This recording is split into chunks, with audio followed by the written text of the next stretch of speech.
Hey guys, welcome to Cricket Fanatics Magazine. This is your daily show. I'm your host Khalid Moeddin. This is the show where we talk about all the major talking points in South African cricket. But today we're bringing you a special show.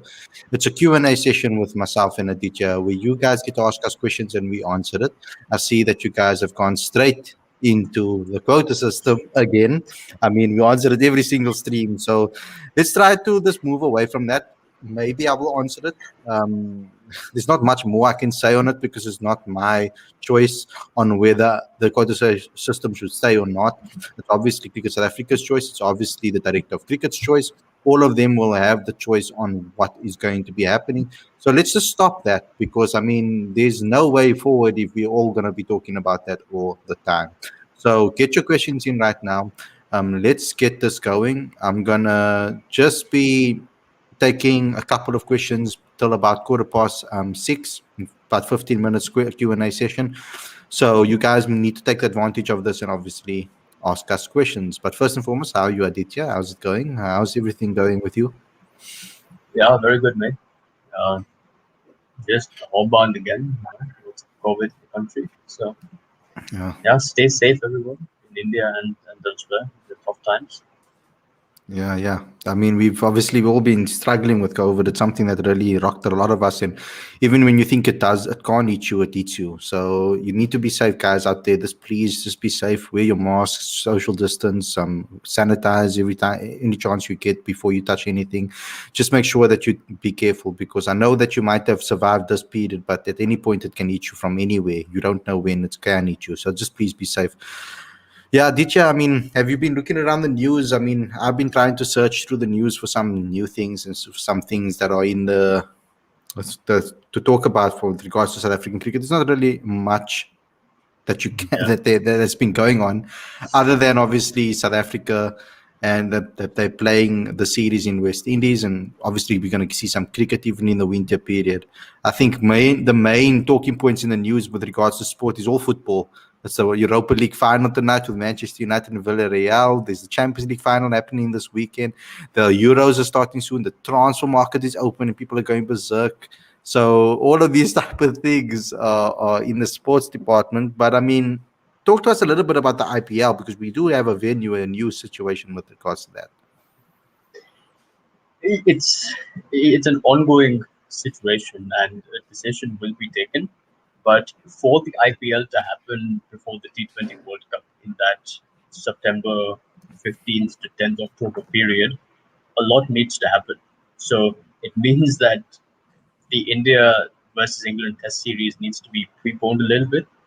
It means that um, the CPL needs to be preponed so that all the West Indian players can finish their commitments and take a charter to the IPL. It means that the PSL is also going to be taking place in the UAE. So I think the concern for the ICC is that by the time the World Cup starts, because remember this is peak summer for the UAE, and in these conditions, when there's a lot of cricket played on those pitches, it's quite likely that by the time the World Cup starts, they're going to be worn out completely because the second phase of the PSL is going to take place in the UAE. It's quite likely that the IPL second phase, like 31 odd games, will take place in the UAE, and then we have the T20 World Cup. So the ICC doesn't want a situation where uh, the quality of cricket at the World Cup is compromised by poor pitches. The problem with it is, I'm worried that this is going to obviously come in at the same time that South Africa was supposed to play that India series. I'm very concerned about that. Do you think that will be cancelled as a result? That India was also supposed to play New Zealand, so I think that might get called off as well. And they will reschedule it, but yeah, that is unfortunate. But I don't think it's all doom and gloom. I think that situation plays into the Proteas' hands. I think it's an advantage for South Africa to have those series cancelled, as opposed to actually playing them. Yeah, and that's just the way things are going to go. So let's get into the Yeah. questions right now that are coming through. The first one over here is, hi DJ, tell me your T20 11. My T2011. Okay. Uh, right at the top of my head. Quinton, Buff, Temba, Rassi, 4, Miller at 5, Morris at 6, Pretorius or George Linde at 7, um, KG, Hendrik Nokia, Tabde Shamsi, and that last number 11 is either Imran Tahir or Lungi Ngiri, depends on conditions. And I'm going to go exactly the same with this, with George Linder, definite. Because of his hitting capabilities, big hitter, I think that he's excellent in that position. They might see an extra, if Morris is not in the squad, which is surprising that he wasn't called up. I thought that he deserves to be called up. Yeah. But if he's not in the squad, then I'll probably put Dwayne Pretorius in that position at 6. At 6, because I think that Dwayne is the best batsman out of all the all-rounders that we have available to us. So I think that that's probably the best option for us. And then we need 2 spinners in T20 cricket, generally speaking, at least 2. If it's spinning conditions, then 3. That's how I would line up in any T20 tournament, because I think that spinners always have a say. With the pace off the ball, with the variations, it always will cause problems for batsmen. Okay, where is Gerald Coetzee? Now, Gerald was in India and then had to come back. And then, so I don't know where he is exactly. I haven't really chatted to him lately. I must maybe just have a chat with him and ask him where he is and maybe tell you guys on tomorrow's show. But if you're talking about within the squads, it's quite tricky because Gerald hasn't played much cricket this last season. It was surprising that he was selected in the IPL team, personally, because I felt that he never really played much cricket. I'm not talking about ability-wise, because ability-wise, the boy is excellent. I love his personality. I love his attitude. I love his ability. He's quick. He's fast. He wants to learn. So I like players like that, and we get along very well. You've seen him on a couple of shows on Cricket Fanatics magazine, so we get along very well. I just haven't caught up with him recently. I need to catch up with him very soon. But yeah, if you're talking about all of those teams, it's unfortunate. I just want to bring up those teams again with regards to the, if I can find it. No, I cannot. I'm looking for those SAA teams. Do I have it over here? No, this is the women's nominations and stuff like that. Okay, no, I don't have it over here. Let me just go check if I can get it. Aditya, I don't know if you know it off by heart, what the teams were. The Zubair Hamza-led team was. The squad out of your head. Okay, let me just go check quickly, because I just want to see who was in it again. You see, it's going to be very difficult for someone like Gerald Coetzee to get into a national setup without playing a lot of cricket. That's going to be the problem. I really want to see him play more cricket. That's going to be where everything. It's going to ride on everything. Of course, they're not going to just take him on a couple of games that they've seen him play. So I've got the squad over here. For the one-day squad, Ryan Rickelton, Yanaman Malan, Riza Hendricks, Zubair Hamza, Tony De Zorzi, Dwayne Pretorius, Andile Pechlekwayo, Sisanda Magala, Junior Dala, Luto Sipamla, Sinaran Mutasami, Darren de Pavlion, Glenton Steerman, Tienes de Bruin, Vian Lubbe, and Sinitembe Tlashile. So they are opting for a very mixed team of experience and youth over here. Then in the 4-day competition, the 4-day squad, is Dominic Hendricks, Eddie Moore, Zubair Hamza, Reiner van Tonde, Tienes de Bruin, Sinaran Mutasami, Sinitembe Tlashile, Michal Pretorius, Darren de Pavlon, Glenton Steerman, Lutus Pamela, Diane Halim, Ukele Tlele, and Tony De Zorzi, Ryan Rickelton, and Tsepo Ntuli. So they've gone for more guys that have played more games. and they've given them preference first. So that we need to see where Gerald Coetzee goes this next season and how he performs. Need to include Calvarena giving up poor form. We cannot play 5 bowlers in the West Indies. Are you talking about Test cricket over here? Or are you talking about T20 cricket? I just want to know what you're talking about over here, because I believe that Kyle should get a start in that Test team. I think he is the next best in line when it comes to a batter in South African cricket. I think he's excellent. I'm talking about in the middle order. I'm not talking about top order. I'm talking about now 4, 5, 6 in that position. I think that Kyle is the next best or the best in that positions. So other than after Rassie, of course, in that middle order. So dependable if Rassie's going to bat 4 or 3. That's obviously going to be dependable on. We're going to have to see how they're going to do that, because with Keegan Peterson back in the squad again, he's either going to bat at 3 or they're going to protect him and bat him lower down the order. So we're going to have to see what they do over there. Your thoughts on Kyle straight into the team again? Straight into the test team? He should be.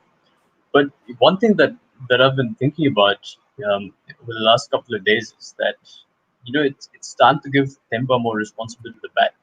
Yeah. Maybe Temba should bat at 3 or 4. I mean, Rassie's batting 3, so yeah. So maybe Temba should bat at 4. Because we have to give him that time and that security where he feels like, he's not always either protecting the tail or, he has that pressure of batting right till the end. Just give him that opportunity to, to bat more time. And that's important. And Kyle Verena should be in that team. He's a solid player. He's a smart player, and he'll do well for sure. Guys, please smash that like button. Get this video recommended. Comment and share and subscribe, of course. Do all of those things, please, for us. We really need your help to do that. I don't see a question on AB over here from you, Kapil. So please put it back in the questions again at the bottom. Aditya, will Aiden and Yanaman open in the West Indies? I don't know, mate. It's a good question, Dex, and they've obviously done well in that series against Pakistan. But I think this time they're going to try to get as many, final choice 11 players in the team as much as possible. So I think it's going to be Quinton and Temba. I'm not sure I see Yanaman and Aiden opening. If it does, it'd be great. But I could see them for this particular series because Faf's not in the lineup. I can see them maybe dropping Temba to 3. I could see that happen. And I could see them maybe open with Quinton and another opener, either between Yanaman and with Aiden. The question comes in, now this is for, not this one, this is for this one, for the T20 World Cup. Dependable on where the World Cup is. Me personally, I'm a big fan of both Yanaman and Aiden. I get along with both of them. We have regular chats when we do see each other in person about the cricket, about personal things as well. But so I say that because I don't want you guys to think that I'm taking sides when I'm picking. That's why I'm saying this. So I don't want to piss off either of them. I don't want to get any of them upset. So in India, from what I've witnessed, Yanaman is still trying to find his game against spin, where I feel that Aiden Markram is starting to get the building blocks in place to be able to play spin a lot better. Especially we saw it against in Pakistan. We saw how Aiden handled the spinners. I think he was a lot more confident. I thought he was a lot more assured, and I thought that he was a lot more stable with the way he played against spin, which is something that he struggled with in India. Now, and against Sri Lanka as well, he struggled. But I see that he's learned a lot and added a lot to his game to be able to handle the spinners. So if I'm going to pick between the two of them and they decide that they're going to play one of them to open with Quinton, then I would pick a guy like Aiden over Yanaman. I do think, though, that they believe that Temba Bavuma is good against spin. I also think that he is, from what I've seen. In local conditions, I've seen that he is. I need to see, obviously, in overseas conditions. But in India, he was good. Against Sri Lanka, he was also good. In the test, I've seen test cricket. when the ball is spinning all over the place, he battled well and he batted well. So Yeah. he battled hard and batted well. That's what I wanted to say. Sorry, and tongue twister. But so from my perspective, Timba is very good at opening the batting. Could be a very good opening partner for someone like Quinton de Kock, but so will Faf, because we've seen how Faf played in India. So we've got a good headache to have. Me personally, I think Faf and Quinton should open. I think that would be an excellent opening partnership if they're playing in India.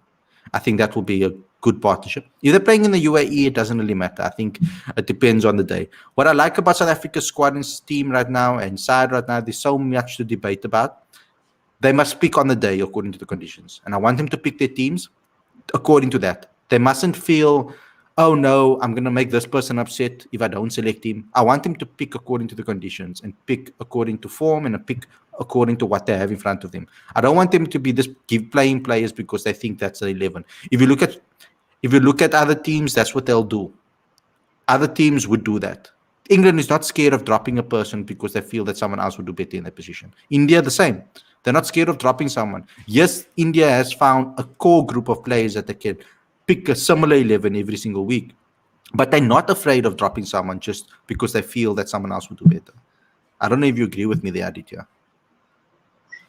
Yeah, I think essentially what South Africa probably needs to do is find that template of how they want to play.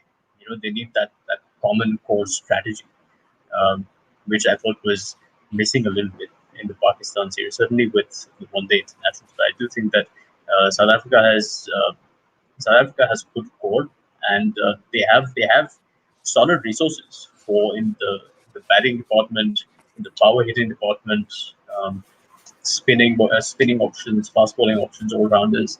So I think they're pretty sorted there, and ultimately, uh, it's as you very rightly said, it's about finding uh, the best 11 for that day.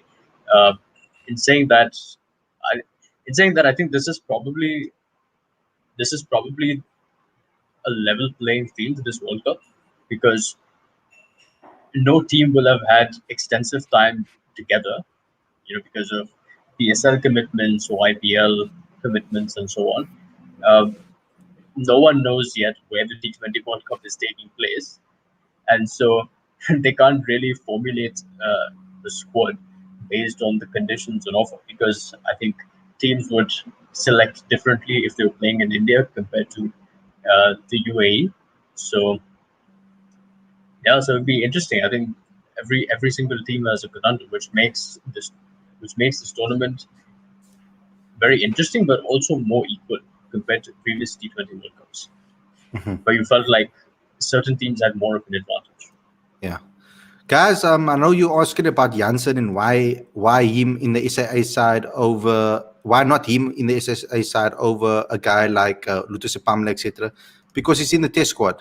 He's going to the West Indies. So that's why they haven't picked him in those sides. So I don't want you guys to be using this quota thing all the time as an excuse to just be nasty here, because you need to actually think about the way they're doing it over here. They're not just picking players for the sake of picking players. Please understand that. In fact, I'm gonna give you the facts if you want to know the facts, and it's the only time I'm gonna speak about quota on this stream. South Africa hasn't picked a quota team that has met the requirements in the test arena in years. I can't remember when they've actually met the requirements for the last 5 years. I cannot remember when they've met the full requirements, which is three Black African players and three Black African players and 6 players of color in total. Or it's five. It's 5 and 2. It's 2 and 3. I don't remember when they've done that, because teams of before, Amala was the one player of color. They had KG Rabada, they had Temba Bavuma, Lungingidi, and Vernon Philander. So they didn't meet the requirements every single year, all the time. Those players deserve to be in the team, those ones that were selected. So I don't remember, even in the last, against England and against Sri Lanka and Pakistan, they didn't meet the requirements. So they're not picking players on quota here. So please do understand that before I move forward. So why is Pamela ahead of Kutsia and Janssen? Janssen is in the test side. I don't think Kutsia is 100% fit. I'm not 100% sure what is going on with Kutsia right now at the moment. So I need to obviously figure that out and go find that out and ask some questions. Khalid, why is Faf not going to the West Indies or Ireland? Is he already retired in white ball as well? No, he is not. I think that they're not going to play Faf, or they're not taking Faf because they know what they're getting from Faf. I don't think they're picking. I don't think Faf needs to be in the West Indies, to be honest. That's my personal opinion. I think that they need to sort out other areas in the squad. It's no point taking Faf and then Faf plays every game and then you don't get to see other guys get an opportunity that I think need to get an opportunity in the series away. I think that also I think that's the main reason, actually. Faf, Tahir, Morris. I don't know what's going on with Morris and Tahir. They need to sort that out because we're not hearing. You were in the press conference with Graham Smith not so long ago, Aditya, and he didn't really clear up the question, the answers over there. So we've had the director of cricket who is going to be the guy that's going to be having that conversation with Boucher and with the players. Yeah. And we're not getting a clear understanding of this. So if they don't know, we won't know. So unless we get them on speed dial or something and get to phone Tahir and asking them himself, and all I think they will tell us is they want to play. That's what I think the message will be from that perspective. Why do you think Faf is not in this particular side, Aditya? So one is, I think, biobobble requirements. This guy he's been at the IPL and he's had to stay. 100%. I think he's had to stay in an additional few days in Delhi.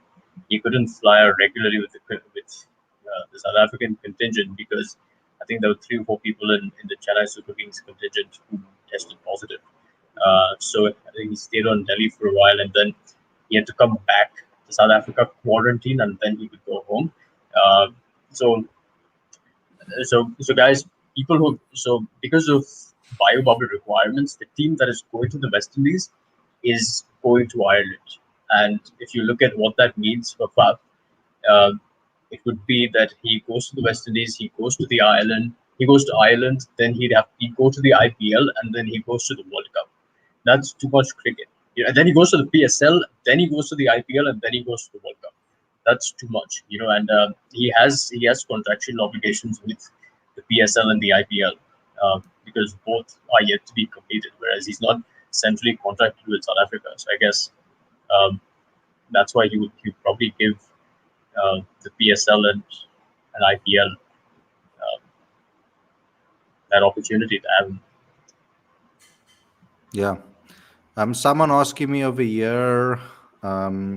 We need to wrap it up, guys, but I'm just going to ask a couple of more. It's coming quick and fast here. There was one that I wanted to ask now. It disappeared. Oh, no.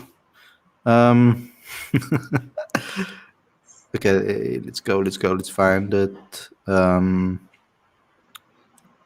It's good that I'm struggling to find it. That means there's a lot of questions coming in. Here we go. The first one, why is there no Grant Rulerson and Stephen Tate in the A side?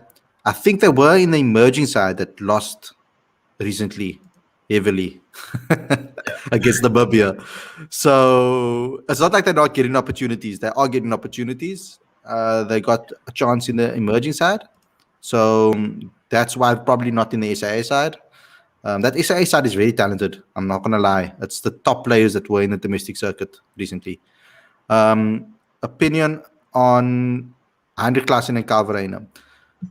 Personal opinion on this is based on what I've seen, based on coaches that I've spoken to. They've felt that Kyle technically is the best keeper in the country. So a lot of them even compared, or some coaches have compared them even to the likes of Quinton and said that his technique is better than Quinton. When I look at him personally, the only thing that I would look differently is the fact that he uses his feet. Quinton doesn't use his feet as much as Kyle Verreynne. Kyle Verreynne uses the dive as a last resort.